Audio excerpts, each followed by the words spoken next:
भौजी छोटो के आजू तो डालाई भाई रंगावा पटो के एने उने भगतिया भौजी छोटो के आजू तो डालाई भाई रंगावा पटो के सोटे नहीं दिल जोरी डाफतिया देखी पिचुकारी देखी पिचुकारी भौजी का पतिया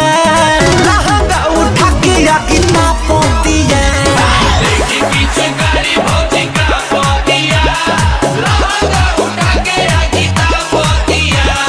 देखी पिचुकारी भौजी का पतिया लहंगा उठा के आगी ना पतिया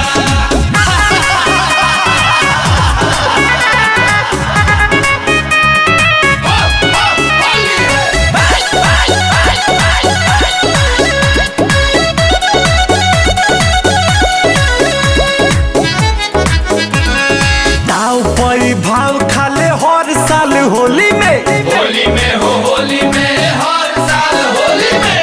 कहले कि रंगावा न डाले दे हो चोली में डाले दे हो चोली में न डाले दे हो दाव पई भाव खाले हर साल होली में कहले कि रंगावा न डाले दे हो चोली में लहू कता सब अरे कालो कता हो लहू कता सब नहीं ढापतिया लहंगा उठा के आगी ना पतिया देखी पिचुकारी भौजी का पतिया लहंगा उठा के आगी ना पतिया देखी पिचुकारी भौजी का पतिया लहंगा उठा के आगी ना पतिया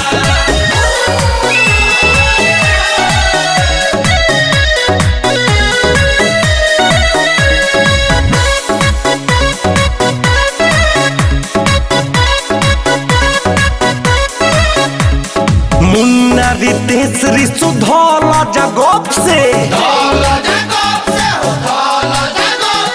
पिछावा से मोहलेटा 10 चौक से संजय प्रमोद छोटन धार सगोप से पिछावा से मोहलेटा 10 चौक से अखिए से मामन करे सही जीतो अखिए से ना पतिया